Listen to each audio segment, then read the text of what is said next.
Bad activities, bad causes, bad language, bad music, bad thinking, bad habits.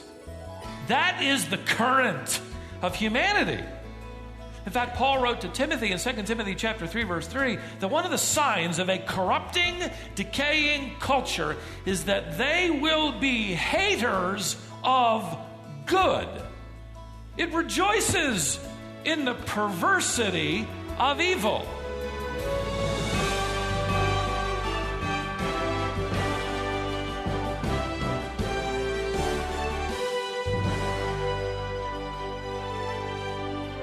Have you ever noticed that people often want things that are inappropriate or harmful for themselves and others?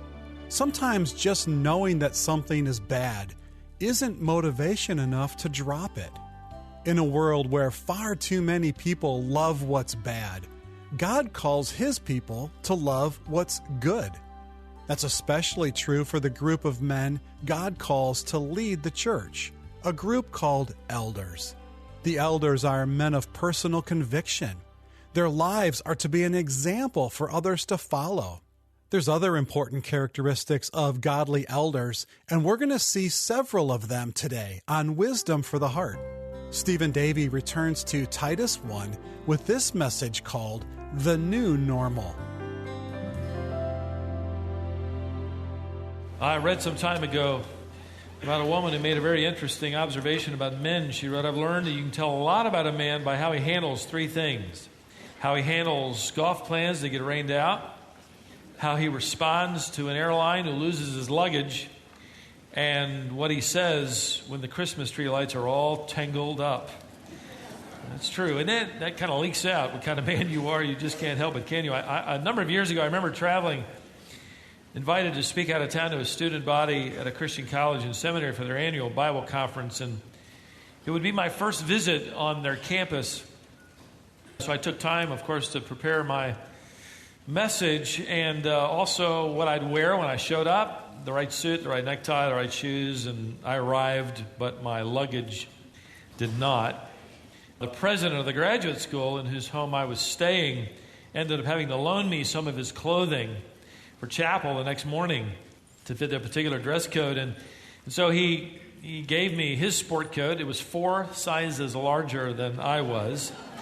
And he gave me a necktie. He said, here, you can wear this one. And it's a necktie I would have never purchased had I chosen it. And even shoes, I had worn a pair of slip-ons, almost really like indoor-outdoor slippers, which wouldn't work. And so he gave me his shoes, a large pair of wingtips. I wear 10.5. He wore size 13. I can remember just sort of clumping out onto the stage, looking to feel like a clown. Showing up to speak somewhere for the first time is probably akin to what you've experienced when you're interviewing for the first time with that company. You want to put your best foot forward, right? You want everything to be just right. You don't pack a bag, but you do polish a resume. Every good thing you've ever done, every award you've ever earned, every title next to your name you've ever had on a plaque, it's going to be there somewhere on that resume. Because they're going to want somebody with experience, right? They're going to want somebody with executive management skills, perhaps. They're going to want somebody with personal charisma or good taste, or the right education, the right sense of manners, and all of those kinds of things. Frankly, the people that matter out there, the people that tend to get jobs like those, maybe that you're going after, are what the world would assess as being valuable. And how do we determine that? We determine it based on a person's intellect or physical attraction, or maybe even a sense of physical intimidation, prestige, popularity, connections with the right people, just maybe enough pride to prove to the one doing the interviewing why you ought to get the job rather than those other people. See, nobody gets the job because they're humble or holy. In fact, you need to fit in with the crowd. And keep that religious stuff to yourself, by the way. You got to be able to play the game. That kind of thinking, unfortunately, has sort of spilled over into the church, hasn't it? Titus shows up on the island of Crete in the first century, and he has an apostolically commissioned job to find shepherds who are qualified to wear the mantle of leadership in the church. The Apostle Paul says to Titus, if you go back to chapter 1 and verse 5, you notice this little phrase, go appoint elders in every city as I directed you. In other words, Titus, you might be tempted to fill that job with the wrong kind of men, so stay on my page. Stay according to my directions. Here is a resume list that will matter because it will reveal godly character. You see Titus, and I think Paul is implying there are going to be plenty of candidates who want to lead. They're going to want the office like elder of the first century, like Diotrephes the elder, who wanted it simply because he loved being out in front and up in front. He loved being the first guy in line so he could turn around and tell everybody how they ought to march. 3 John chapter 1, verse 9. He simply loved to be first. You see, Titus, you're also going to run the risk naturally of looking at men for the wrong reason. You know, men with prestige, with power, prominence, charm, maybe physical attributes, intellect, stature in the community, and on and on. Like Samuel in the Old Testament, you remember him? He went looking for a king. And he went to the sons of Jesse, and he assumed that the tallest, the oldest, the one most trained in warfare, the strongest would certainly be God's candidate for the king of Israel. And God said to him effectively, Samuel, that's how the world runs its business. They look on the outside, but I, God, look on the inside. On the heart, 1 Samuel 16, verse 7. So if you look at the resume of a shepherd in Titus chapter 1, you don't find anything. Frankly, you don't find anything about speaking ability. You don't find anything about leadership skill sets or business accomplishments or physical attributes. In fact, the list has almost nothing whatsoever to do with what the man has done. It has everything to do with who the man is. Because what's normal on the island of Crete cannot be what's normal in the church. What's considered normal in the culture can't be the standard of normality for the believer. So the elder is effectively going to change the norm. By his own character and lifestyle, he's going to model a new pattern, and effectively what he's going to do is turn around and lead a congregation into a new normal. So here's the new normal. Watch this, beginning in verse 8. The elder pastor bishop, he's writing of these, is to be hospitable, loving what is good, sensible, just, devout, and self-controlled. How's that for a list? I mean, can you imagine that being part of a list of questions you're asking when you're interviewing for a job? Can you imagine anybody asking you the question, are you a good person? Can you give me an illustration of self-control? Are you personally devout? Oh no, the average person being interviewed would say, look, you have no business asking me those kinds of questions. That's none of your business. Those aren't normal questions. Well, it just so happens to be the business of the church. And this is the new normal. Now, not just for elders either, by the way. In fact, as I've gone through this list, I find that each of these qualifications are encouraged throughout the New Testament for the lives of every maturing believer. Many of these qualifications listed in Titus 1 are given to us in Galatians chapter 5 as the fruit of the Spirit-controlled life. And as the elder just so happens to be progressing, these are progressing men under the influence of the Holy Spirit. They then lead the flock by way of example. So the flock then has this flesh and blood, this living, breathing pattern they can actually see and hold accountable and watch and follow, so that they will know how to live as well under the Spirit's influence. The elder is in many ways nothing more than a living demonstration of a new normal. Because we all pursue it together, don't we? Because we are all wanting to submit to the accountability of the Holy Spirit, to whom we answer. So in other words, we're not submitting to our culture. We're going to create a new culture. We don't try to fit into our culture.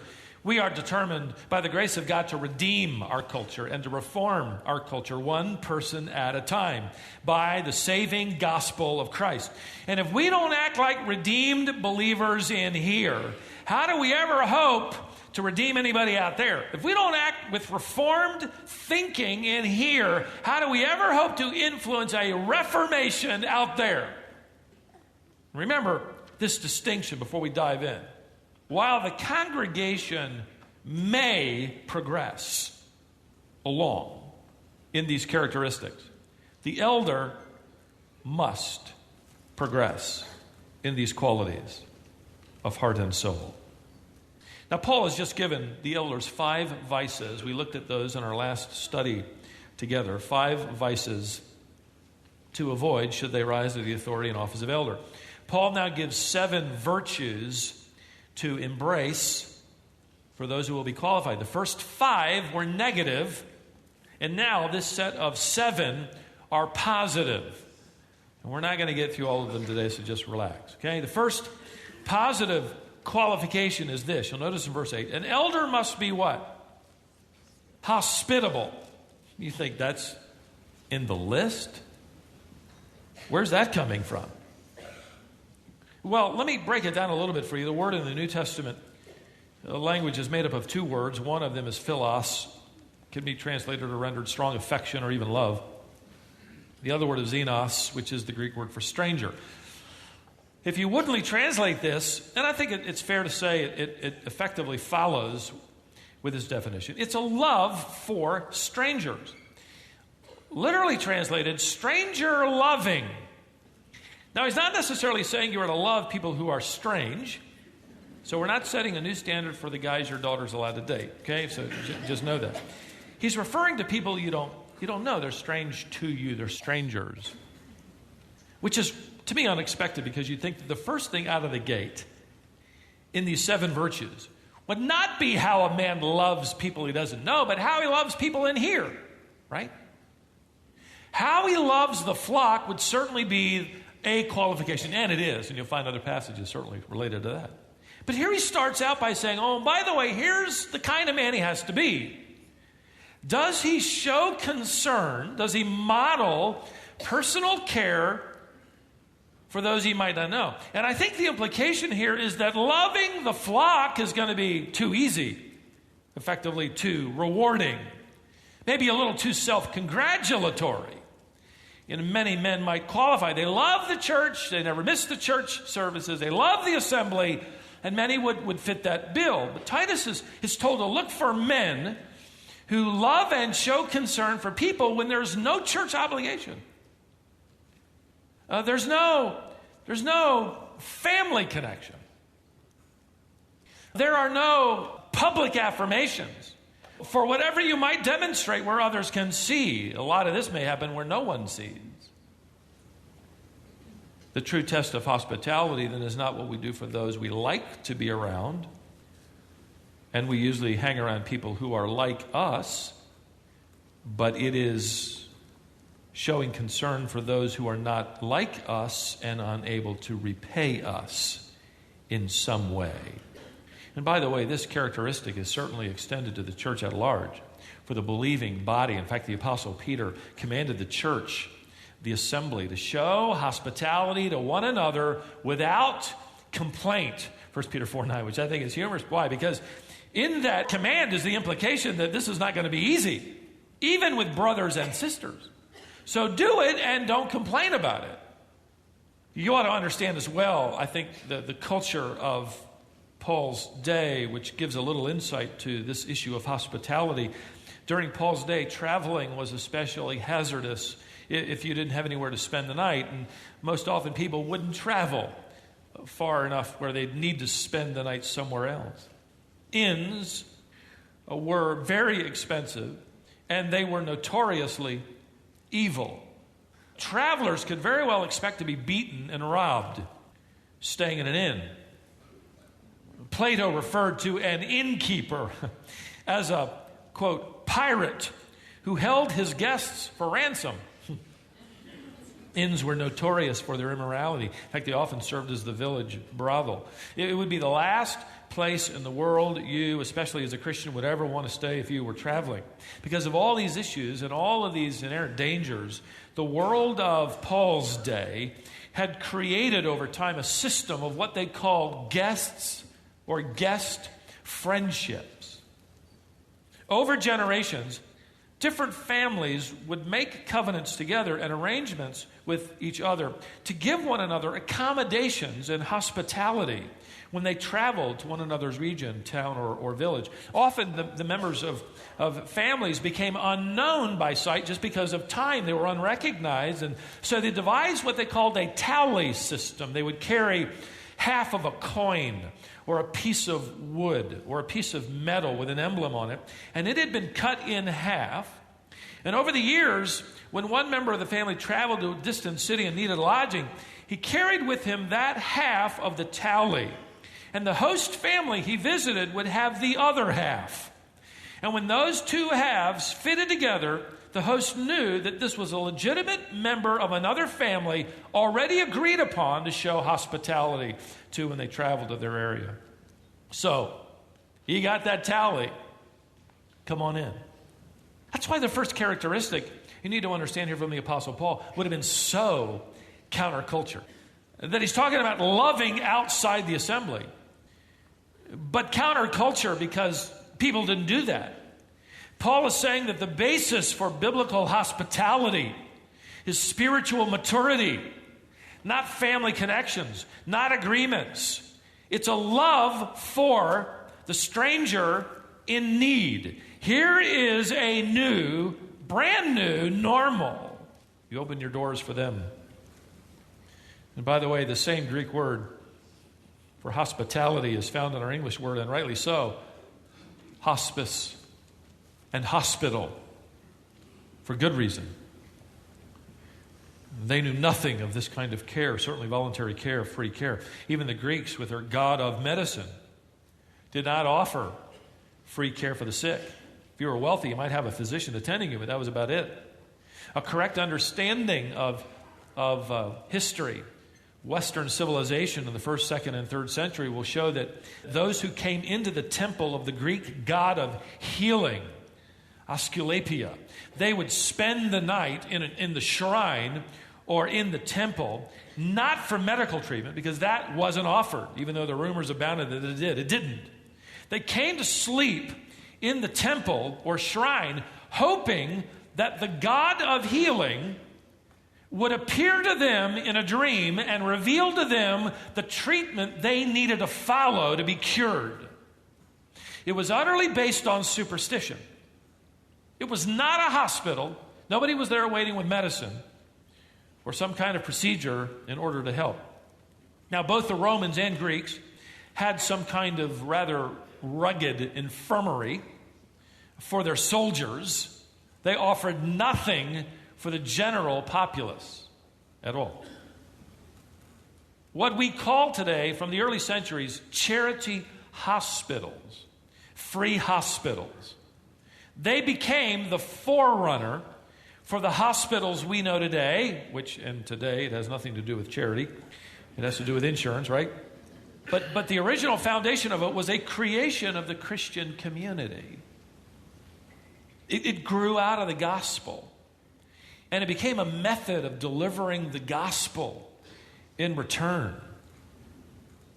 One historian noted there's simply absolutely no evidence of any medical institution supported by voluntary contributions until we come to the introduction of Christianity and a civilized world based upon Judeo-Christian ethic.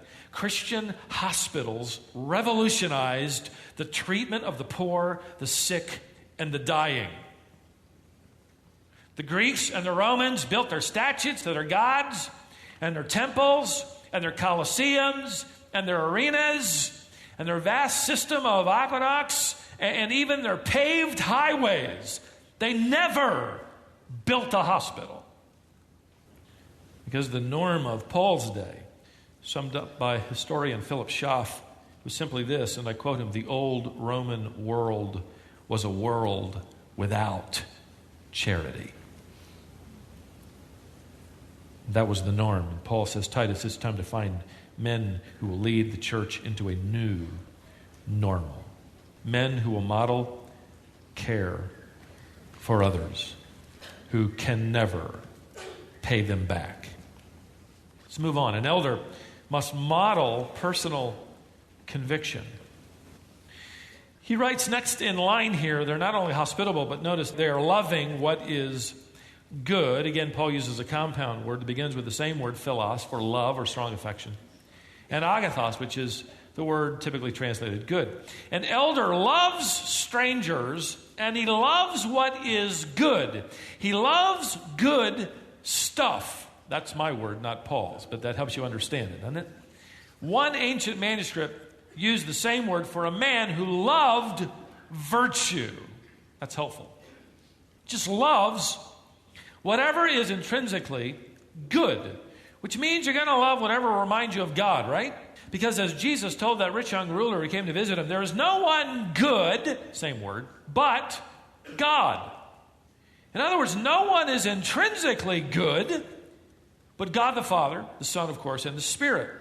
So if you want to know somebody who is godly, godlike, they will be walking after the character and nature of God, which is reflected in goodness. They will love things that God would love. The Greek form here could be rendered lover of good things. Now, it doesn't mean he's sequestered himself away from all that is bad, but it does mean he doesn't love what is bad.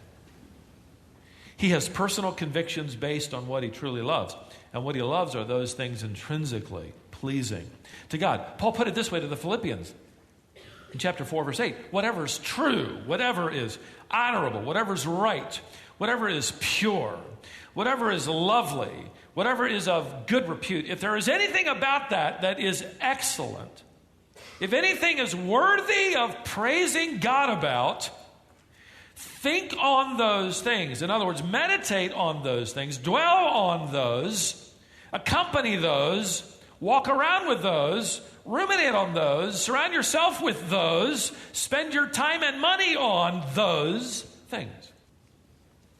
Warren Wiersbe wrote in his little commentary, this could include good books, good people, good music, good causes that are excellent, that would in no way violate or offend the intrinsic glory and goodness of God. And why is that kind of man so hard to find? Who loves good? Because the world is filled with so many men who love what is bad, which is the nature of man, right? What does the world love? Bad stuff. There's that key Greek word again. Bad activities, bad causes, bad language, bad music, bad thinking, bad habits. That is the current of humanity. In fact, Paul wrote to Timothy in 2 Timothy chapter 3, verse 3, that one of the signs of a corrupting, decaying culture is that they will be haters of good. Same word. They're actually going to hate what is good. They're going to get irritated over good. They're going to love what's sinful. Proverbs describes them several different ways. In chapter 2, verse 14, it says, the world delights in doing evil, loves it. It rejoices in the perversity of evil. Later in chapter 10, verse 23, the world revels in doing wickedness. They bask in it as if it were a sport. It's just a sport. Sin is just another indoor or outdoor sport. It's just another thing. And they're going to lose the ability to distinguish between what's bad and what's good as they spiral away from the intrinsic goodness of the God whom they've rejected, revealed in this book. So the world is more and more openly in love with bad things and bad activities and bad music and bad people and bad language. And then, it's not finished, it takes another step downward in that it turns around and says, this isn't really bad after all. This is actually good. You guys are just way too uptight. This isn't bad, it's good. They will not only do sinful things, bad things, but they will give hearty approval to those who practice them. Romans chapter 1, verse 30. It's going to applaud. You did that? Oh, wow, way to go. Paul effectively says here, Titus, go find some men in the churches to serve as elders who are going to straighten out the definitions. Men who will form personal convictions after the intrinsic nature of God's goodness, and then be able to turn around to the flock they lead and say, no, that's actually bad. And this is actually good.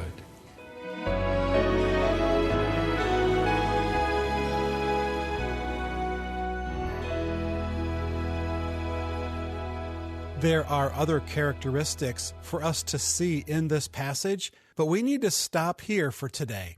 We'll resume this lesson tomorrow at this same time. You're listening to Wisdom for the Heart with Stephen Davey. Stephen is himself an elder and the pastor-teacher of Colonial Baptist Church in Cary, North Carolina. The message today is entitled The New Normal, and it comes from our current series from Titus 1 entitled The Shepherd's Mantle. To learn more about this series or to listen again, visit our website, wisdomonline.org. You can call us at the office by dialing 866-48-BIBLE. In fact, if this would be your first time to call us, we want to send you a complimentary subscription to our brand new magazine entitled Heart to Heart. We'll start a complimentary 3-month subscription if you call us today.